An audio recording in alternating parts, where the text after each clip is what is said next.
ഞങ്ങളുടെ കുടുംബത്തിൽ 2 അച്ഛന്മാരുണ്ട്, 3 കന്യാസ്ത്രീകളുണ്ട്.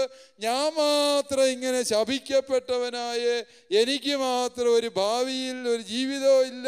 ഇവനിങ്ങനെ കരഞ്ഞ് നിലവിളിക്കുക. ആരാ അവൻ്റെ മരണത്തിന് ഉത്തരവാദി? ദൈവം ശപിച്ചത് കൊണ്ടാണോ? അല്ല. ഉപ്പിൽ പരവേശം എന്നതുപോലെ, ആസിഡിൽ പൊള്ളൽ അടങ്ങിയിരിക്കുന്നത് പോലെ, വിഷത്തിൽ മരണം പതിയിരിക്കുന്നത് പോലെ, അല്ലയോ സഹോദരങ്ങളെ, എല്ലാ പാപത്തിലും നാശം, തകർച്ച, പരാജയം പതിയിരിപ്പുണ്ട്. Hallelujah, hallelujah, hallelujah. പാപത്തിൻ്റെ തിരിച്ചടി പാപത്തിൽ തന്നെ ഉൾച്ചേർന്നിരിക്കുന്നത്.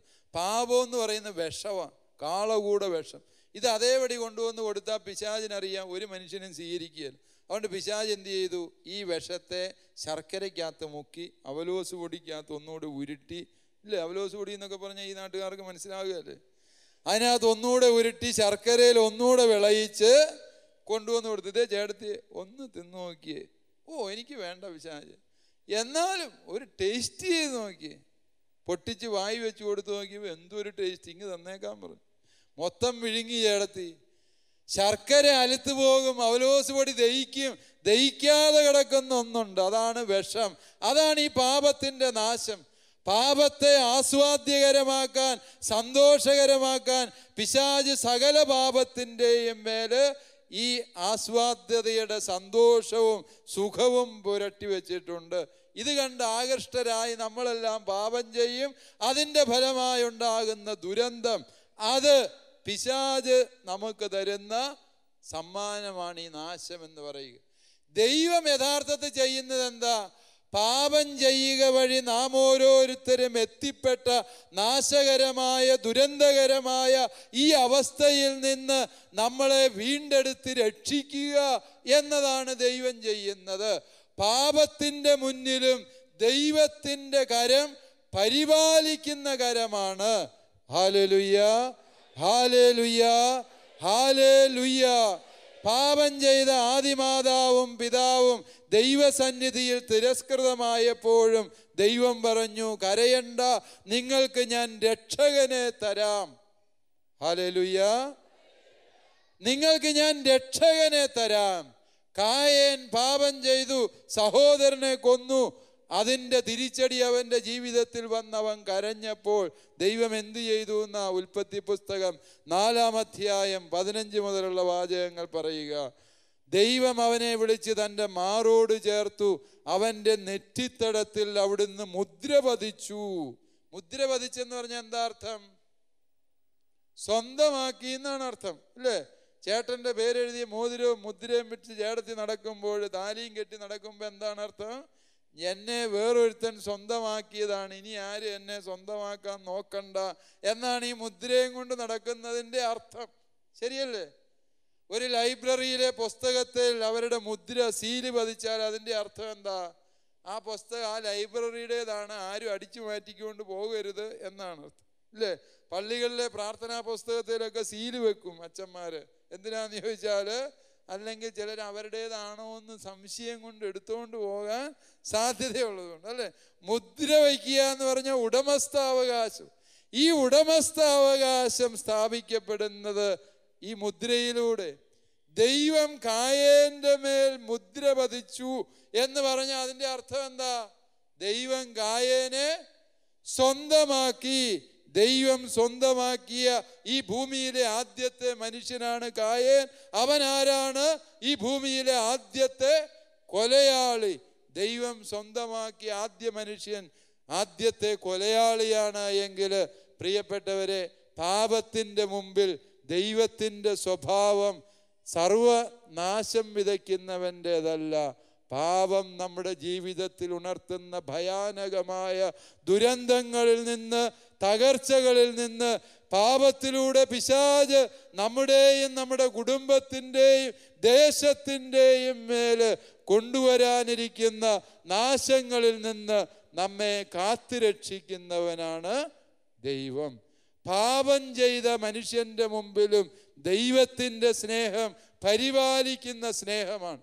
പഴയ നിയമത്തിലെ ചില വചനഭാഗങ്ങളെങ്കിലും പഠിക്കുമ്പോൾ നമുക്കറിയാം തലമുറകളുടെ ശാപത്തെക്കുറിച്ചുള്ള ചില സൂചനകൾ ബൈബിളിലുണ്ട്. ഉദാഹരണം പറഞ്ഞാൽ പുറപ്പാട് പുസ്തകം 20-ാം അധ്യായം 4-5 വാക്യങ്ങൾ നിങ്ങൾ നോക്കുക. അവിടെ ഇങ്ങനെ വായിക്കുന്നുണ്ട്: എൻ്റെ ഈ കൽപ്പനകൾ അനുസരിക്കുന്നവരോട് 1000 തലമുറ വരെ ഞാൻ കരുണ കാണിക്കും, എന്നാൽ എൻ്റെ കൽപ്പനകൾ ലംഘിക്കുന്നവരോട് 3-4 തലമുറകൾ വരെ ഞാൻ ശിക്ഷിക്കും എന്ന് ദൈവം പറയുന്നു. ഇതിന് സമാനമായി ബൈബിളിൽ ഒരുപാട് വാക്യങ്ങളുണ്ട്. തലമുറകളുടെ ശാപം, തലമുറകൾക്കുള്ള ശിക്ഷ എന്ന് പറയുന്ന ആശയം. പക്ഷേ പുതിയ നിയമത്തിലാകട്ടെ ഈ തലമുറകളുടെ ശാപം എന്ന ആശയം സമ്പൂർണമായും നിഷേധിക്കുകയും ചെയ്യും. ഗലാത്യ ലേഖനം 3-ാം അധ്യായം 13-ാം വചനത്തിൽ പറഞ്ഞു, യേശു ക്രിസ്തുവിൽ വിശ്വസിക്കുന്നവന് എല്ലാ ശാപങ്ങളിൽ നിന്നും വിടുതൽ ലഭിച്ചിരിക്കുന്നു. Hallelujah, hallelujah, hallelujah. അപ്പൊ ഈ 2 വചനങ്ങളെയും നമ്മുടെ വൈരുദ്ധ്യങ്ങളെ നമുക്ക് എങ്ങനെ മനസ്സിലാക്കാൻ പറ്റും? ഇതാ ഞാൻ പറയും. ദൈവം ഇങ്ങനെ തലമുറകളെ ശിക്ഷിക്കുവോ ശപിക്കുവോ? ഇതാണ് പ്രധാന പ്രശ്നം. ഈ കാലഘട്ടത്തിലെ വലിയൊരു ആത്മീയ പ്രശ്നമാണിത് എന്നുള്ളത് കൊണ്ടാണ് ഞാൻ ഇതേക്കുറിച്ച് ഏതാനും മിനിറ്റ് കൊണ്ട് വിശദീകരിക്കാൻ ശ്രമിക്കും. പഴയ നിയമത്തില് ദൈവം തലമുറകളെ ശപിക്കുന്നു എന്ന ആശയം വരുന്ന വചനഭാഗങ്ങളെല്ലാം BC 600-ാം ആണ്ടിന് മുമ്പ്, അതായത് പ്രവാസ കാലഘട്ടത്തിന് മുമ്പ് എഴുതപ്പെട്ടവയാണ്. ഈ പ്രവാസകാലം എത്തിയപ്പോഴത്തേക്കും ബാബിലോൺ അടിമത്തത്തിലേക്ക് ദൈവജനം നീങ്ങുന്ന കാലമായപ്പോഴാണ് മരണാനന്തരം ഒരു ജീവിതമുണ്ട് എന്ന് മനുഷ്യൻ ചിന്തിക്കാൻ തുടങ്ങിയത്. അതുവരെയും അവർ വിശ്വസിച്ചിരുന്നില്ല മരണാനന്തരം ജീവിതമുണ്ട് എന്ന്. അതുകൊണ്ട് പല സങ്കീർത്തനങ്ങളും വായിക്കുമ്പോൾ നമ്മൾ കേൾക്കുന്നുണ്ട്, ദൈവമേ മരണശേഷം ആര് നിന്നെ സ്തുതിക്കും? പാതാളത്തിൽ പെട്ടുകഴിഞ്ഞ മനുഷ്യന്റെ കാര്യം തീർന്നില്ലേ? ആരെങ്കിലും നിന്നെ സ്തുതിക്കാനുണ്ടോ എന്നൊക്കെ സങ്കീർത്തകൻ ചോദിക്കുന്നത്. 88-ാം സങ്കീർത്തനം നിങ്ങൾ വായിക്കുക. ശുദ്ധ നിരീശ്വരവാദി എഴുതിയ സങ്കീർത്തനമാണെന്ന് നമുക്ക് തോന്നുന്നത്. കാരണം മരണത്തോടെ എല്ലാം തീർന്നു എന്നാണ് മനുഷ്യൻ വിചാരിച്ചത്. അതുകൊണ്ട് തന്നെ ദീർഘായുസ് ദൈവാനുഗ്രഹം, മക്കളുണ്ടാകുന്ന ദൈവാനുഗ്രഹം, മക്കളിലൂടെയാണ് ഈ മനുഷ്യന് ഇനി തുടർന്ന് ജീവിക്കാനുള്ളത് എന്നതാണ് മരണാനന്തര ജീവിതം ഇല്ല എന്ന വിശ്വാസത്തിൻ്റെ പ്രത്യേകത. മരണാനന്തരം ജീവിതമില്ല. മരണാനന്തരം എനിക്ക് ജീവിക്കാനുള്ള ഏക സാധ്യത എന്താണ്? എൻ്റെ സന്തതി പരമ്പരകൾ, അവരിലൂടെ എനിക്ക് ജീവിക്കാം എന്ന് യഹൂദർ ചിന്തിച്ചു തുടങ്ങി BC 600-ന് മുമ്പ്. അങ്ങനെ ചിന്തിച്ചിരുന്ന കാലഘട്ടത്തിൽ ഈ ജീവിതത്തിൽ നീ തെറ്റ് ചെയ്താൽ ഇവിടെ വെച്ച് തന്നെ നിനക്ക് ശിക്ഷ കിട്ടിയില്ലേ, പിന്നെ ആർക്കാ ശിക്ഷ കിട്ടാൻ പോവുക? ആർക്ക് കിട്ടും? മക്കൾക്ക്. മരണാനന്തര ജീവിതത്തിൽ വിശ്വാസമില്ലാതിരുന്നൊരു കാലഘട്ടത്തിൻ്റെ ധാർമ്മികതയെ നിലനിർത്തിയ ചിന്താഗതിയാണ് അപ്പൻ്റെ തെറ്റിന് മക്കൾക്ക് ശിക്ഷ കിട്ടും എന്ന ആശയം. പ്രവാസകാലം എത്തുമ്പോഴത്തേക്കും പ്രവാചകന്മാർ ഈ ആശയത്തെ സമ്പൂർണമായി തിരുത്തുകയാണ്. മരണാനന്തര ജീവിതത്തിലുള്ള വിശ്വാസം വന്നു കഴിഞ്ഞ പ്രവാസ കാലഘട്ടത്തിൻ്റെ ചിന്തയ്ക്ക് ഒരു ഉദാഹരണം യെരമ്യായുടെ പുസ്തകം 31-ാം അധ്യായത്തിൻ്റെ 29-ാമത്തെ വചനം ഞാൻ വായിക്കാം. പിതാക്കന്മാർ പച്ചമുന്തിരിങ്ങ തിന്നു മക്കളുടെ പല്ലു പുളിച്ചു എന്ന് ആ നാളുകളിൽ അവർ പറയുകയില്ല. ഓരോരുത്തരും അവനവന്റെ അകൃത്യം നിമിത്തമാണ് മരിക്കുക. പച്ചമുന്തിരിങ്ങ തിന്നവന്റെ പല്ലേ പുളിക്കൂ. എന്താണ് ഇതേ ആശയം? എസെക്കിയേലിന്റെ പ്രവചന ഗ്രന്ഥം 18-ാം അധ്യായത്തിന്റെ 1 മുതലുള്ള വാക്യങ്ങളിലുണ്ട്. അവിടെ ഇങ്ങനെയാണ് പറയുക: പിതാക്കന്മാർ പുളിച്ച മുന്തിരിങ്ങ തിന്നു മക്കളുടെ പല്ലു പുളിച്ചു എന്ന പഴമൊഴി നിങ്ങൾ ഇപ്പോഴും ഇസ്രായേലിൽ ആവർത്തിക്കുന്നത് എന്തുകൊണ്ട്? പ്രവാചകൻ ചോദിക്കുക. പിതാക്കന്മാർ പുളിച്ച മുന്തിരിങ്ങ തിന്നു മക്കളുടെ പല്ലു പുളിച്ചു എന്ന പഴമൊഴി നിങ്ങൾ ഇപ്പോഴും ഇസ്രായേലിൽ ആവർത്തിക്കുന്ന എന്തുകൊണ്ട്? അത് പഴമൊഴിയാ, തിരുത്തപ്പെടേണ്ട ചിന്തയാണ് എന്നാണ് പ്രവാചകൻ പറയുക. Hallelujah, hallelujah, hallelujah. വെറുതെ ഒരു വചനം മാത്രം പറയുകയല്ല പ്രവാചകൻ ചെയ്ത്. എന്നിട്ട് 2 കഥ പറഞ്ഞു. ഒരപ്പൻ ശുദ്ധ തെമ്മാടി, പോക്രി, സകല ആഭാസത്തരങ്ങളും കാണിച്ച് ജീവിച്ച ഒരു അപ്പനുണ്ടായിരുന്നു. അയാൾക്കൊരു മകനുണ്ടായപ്പോൾ പിതാവിൻ്റെ ദുഷ്ചെയ്തികളിൽ മനസ്സുമെടുത്ത് ദൈവമാർഗത്തിലേക്കും ന്യായപ്രമാണത്തിൻ്റെ വഴിയിലേക്കും അവൻ കടന്നു വന്നു. പ്രവാചകൻ ചോദിക്കുക, ആ മകന് അപ്പൻ്റെ തെമ്മാടിത്തരത്തിനുള്ള ശിക്ഷ കിട്ടുവോ, അതോ ആ മകൻ്റെ നന്മ പ്രവർത്തിക്കുള്ള പ്രതിഫലം ലഭിക്കുവോ? വേറൊരപ്പൻ്റെയും കൂടെ കാര്യം പറഞ്ഞു. വേറൊരപ്പൻ വളരെ മര്യാദക്കാരൻ, കൃപയോടെ നിന്ന അപ്പൻ. ആ അപ്പനുണ്ടായ മകനാകട്ടെ ശുദ്ധ തല്ലിപ്പൊഴി. നാട്ടിലെ സകലമാന മര്യാദകേടുകൾക്കും അവൻ കൂട്ടുനിന്നു. ആ മകന് അവൻ്റെ തെറ്റിനുള്ള ശിക്ഷാവിധി കിട്ടുവോ, അതോ അവൻ്റെ അപ്പൻ്റെ പുണ്യത്തിൻ്റെ ഫലമായിരിക്കുവോ കിട്ടുക?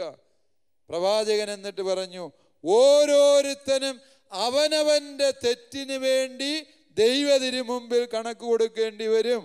ഹല്ലേലൂയ. പ്രിയപ്പെട്ട സഹോദരങ്ങളെ, നിങ്ങളുടെ മരിച്ചുപോയ പൂർവികന്മാരെ കുറ്റപ്പെടുത്തി ആരും തടിതപ്പാന്ന് വിചാരിക്കണ്ട.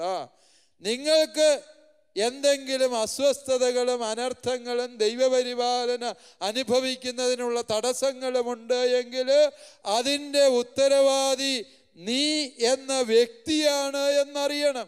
മാനസാന്തരപ്പെടേണ്ടത്, തിരുത്തേണ്ടത് ആരാ? ഞാൻ എന്ന വ്യക്തിയാ. മരിച്ചുപോയ എൻ്റെ വല്യപ്പൻ്റെ അപ്പൂപ്പൻ്റെ ആത്മാവ് എന്നെ സ്വാധീനിക്കുന്നത് കൊണ്ടല്ല എന്നിലോ എൻ്റെ കുടുംബത്തിലോ അസ്വസ്ഥതയുളവാകുന്നത്. എന്നിലും എൻ്റെ കുടുംബത്തിലും അസ്വസ്ഥതയുണ്ട് എങ്കിൽ അതിൻ്റെ കാരണം ഞാൻ എന്ന വ്യക്തി മാനസാന്തരപ്പെട്ട് ദൈവസന്നിധിയിലേക്ക് തിരിയാത്തതാണ് എന്ന യാഥാർത്ഥ്യം അറിയുക. ദൈവപരിപാലന എന്നത്, അല്ലയോ സഹോദര സഹോദരി, ഈ തലമുറയിൽ നിനക്കു വേണ്ടി ദൈവം തരുന്ന അനുഗ്രഹമാണ്. ആ പരിപാലന അറിയുന്നതിനുള്ള തടസ്സം എൻ്റെ ഉള്ളിൽ ദൈവത്തെ സർവേശ്വരനായി അംഗീകരിച്ച് ഏറ്റുപറയാനുള്ള മനസ്സില്ലായ്മ മാത്രമാണ് എന്ന് തിരിച്ചറിയുക. അല്ലയോ വിശ്വാസികളെ, അതുകൊണ്ട് ദൈവപരിപാലന മനസ്സിലാക്കുന്നതിനുള്ള തടസ്സം തലമുറകളുടെ ശാപമാണ് എന്ന ഈ ആധുനിക കാലഘട്ടത്തിൽ ചിലരുടെയൊക്കെ അബദ്ധ പ്രചരണങ്ങൾ അസ്ഥാനത്താണ്. മനസ്സിലാവുന്നു നിങ്ങൾക്ക്? നമ്മുടെ മരിച്ചുപോയ പൂർവികരെ ആരും കുറ്റം പറയേണ്ടതില്ല. അവരുടെ തെറ്റിന് ദൈവം അവരോട് കണക്ക് ചോദിക്കും. അവരുടെ തെറ്റിൻ്റെ കണക്ക് നിന്നോട് ചോദിക്കുന്നില്ല. വചനം സ്പഷ്ടമായും പറയുന്നു, നാം ഓരോരുത്തരും ദൈവസന്നിധിയിൽ കൊടുക്കേണ്ടത് നമ്മുടെ വ്യക്തിപരമായ പാപത്തിനുള്ള കണക്കാണ്. Hallelujah, hallelujah, hallelujah.